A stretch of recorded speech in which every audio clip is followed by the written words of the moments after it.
O Senhor esteja convosco. Ele está no meio de nós. Proclamação do Evangelho de Jesus Cristo, segundo João. Glória a vós, Senhor. Naquele tempo, Jesus foi para o outro lado do mar da Galileia, também chamado de Tiberíades. Uma grande multidão o seguia, porque via os sinais que ele operava a favor dos doentes. Jesus subiu ao monte e sentou-se aí com seus discípulos. Estava próxima a Páscoa, a festa dos judeus. Levantando os olhos e vendo que uma grande multidão estava vindo ao seu encontro, Jesus disse a Filipe: onde vamos comprar pão para que eles possam comer? Disse isso para pô-lo à prova, pois ele mesmo sabia muito bem o que ia fazer. Filipe respondeu: nem 200 moedas de prata bastariam para dar um pedaço de pão a cada um. Um dos discípulos, André, o irmão de Simão Pedro, disse: está aqui um menino com 5 pães de cevada e 2 peixes. Mas o que é isso para tanta gente? Jesus disse: fazei sentar as pessoas. Havia muita relva naquele lugar, e lá se sentaram aproximadamente 5.000 homens. Jesus tomou os pães, deu graças e distribuiu-os aos que estavam sentados, tanto quanto queriam. E fez o mesmo com os peixes. Quando todos ficaram satisfeitos, Jesus disse aos discípulos: recolhei os pedaços que sobraram, para que nada se perca. Recolheram os pedaços e encheram 12 cestos com as sobras dos 5 pães, deixadas pelos que haviam comido. Vendo o sinal que Jesus tinha realizado, aqueles homens exclamavam: este é verdadeiramente o profeta, aquele que deve vir ao mundo. Mas, quando notou que estavam querendo levá-lo para proclamá-lo rei, Jesus retirou-se de novo, sozinho, para o monte. Palavra da salvação. Glória a vós, Senhor.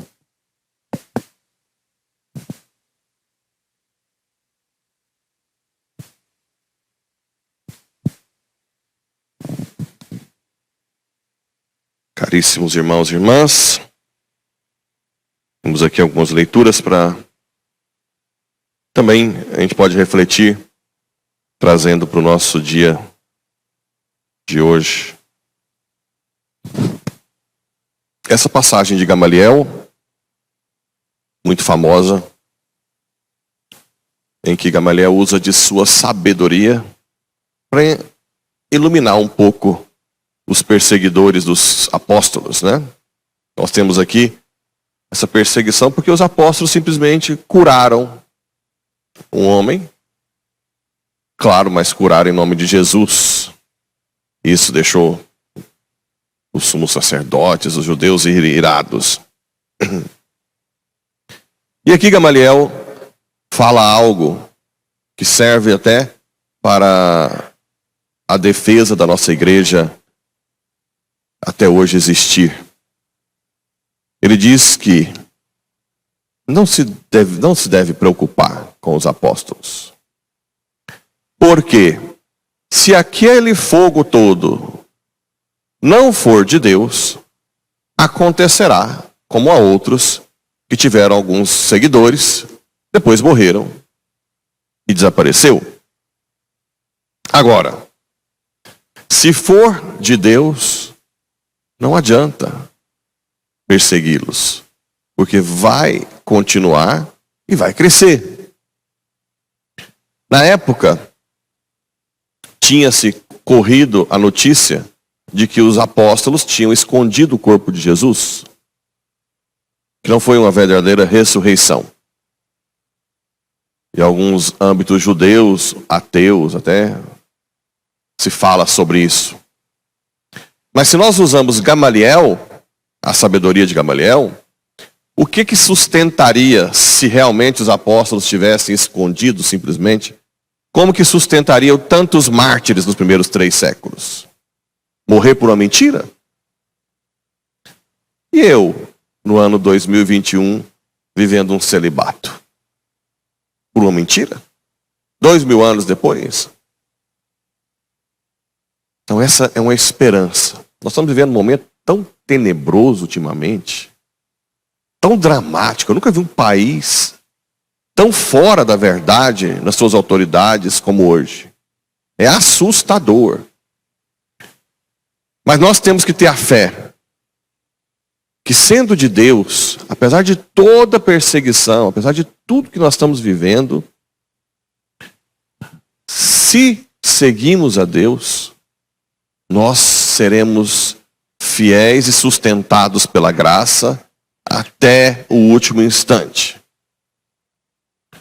E nossos atos cristãos, ultimamente, tenho rezado, Senhor, eu não suporto mais tanta mentira, tanta coisa, tantas autoridades hipócritas. Hipócritas. Até quando, Senhor? E uma das coisas que Deus sempre fala é: continua jogando as sementes, continua orientando o meu povo e deixa o resto comigo. Deixa o resto comigo. Confesso para vocês que esses dias, essas pandemias, eu estou vivendo uma outra conversão. Porque eu tenho muita dificuldade de ver autoridades hipócritas agindo de formas absurdas, sem ninguém fazer nada. E está sendo realmente uma luta para mim, de transformar todo esse desejo em oração, em buscar mais a Deus, em adorá-lo mais, né? Rezar mais, rezar sem cessar. Hoje eu não consigo, por exemplo, ir para São Luís e ouvir nenhum hino. Eu rezo 3, 4 rosários. Eu lembro que São Padre Pio não parava de rezar o rosário, né? Era um combate contínuo. Porque eu nunca vi os demônios dominar tanto nossas autoridades como hoje. Nunca. E nós cristãos temos que ter essa força, essa graça que os apóstolos tiveram, de ser perseguidos, mas de não parar. Chamaram então os apóstolos, mandaram açoitá-los, mesmo proibiram que eles falassem em nome de Jesus e depois os soltaram. Olha o que os apóstolos fizeram. Os apóstolos saíram do conselho muito contentes por terem sido considerados dignos de injúrias por causa do nome de Jesus. Ah, Senhor, precisamos de rezar muito para ter um nível desse, né? E cada dia, no templo e pelas casas, não cessavam de ensinar e anunciar o Evangelho de Jesus Cristo. Agora que ensinavam mesmo, né? Agora que anunciavam o Evangelho. Mas é importante que nós, que temos um pouco mais de consciência, vocês que são de missa diária, não percam a consciência da batalha que nós estamos vivendo. No Brasil, desde quando eu nasci, eu nunca vi uma coisa tão barbárie como agora. tirando bíblias das escolas, anulando julgamentos de ladrões. Tudo por uma causa globalista, anticristã. Fechando igrejas, literalmente. Eu fui notificado uma vez porque a porta lateral da igreja estava aberta. Nunca vi uma coisa semelhante. Ontem a senhora autoridade do estado estava aí numa cidade aqui perto, lotado de gente para inaugurar casinhas. Que hipocrisia, senhor governador. Estamos vivendo momentos dramáticos. Mas nós não podemos recuar. Nós vamos denunciar o pecado e vamos rezar mais. O povo tem rezado mais. Nós vamos combater esses demônios até a morte. E aqui no Evangelho nós temos essa situação em que faltava comida. E Jesus coloca em prova Felipe, o que nós vamos fazer? E aqui vem talvez uma coisa bem também atual. Nós temos 5 pães e 2 peixes, Senhor. Hoje na nossa situação, o que nós temos, né? 5 pães e 2 peixes. Dá-me. Hoje Cristo pede para você, o que você tem? Não tenho isso. Dá tudo. Vamos dar tudo que nós temos para Cristo e Ele, com certeza, multiplicará nossas ações através da oração. Através dos sacramentos.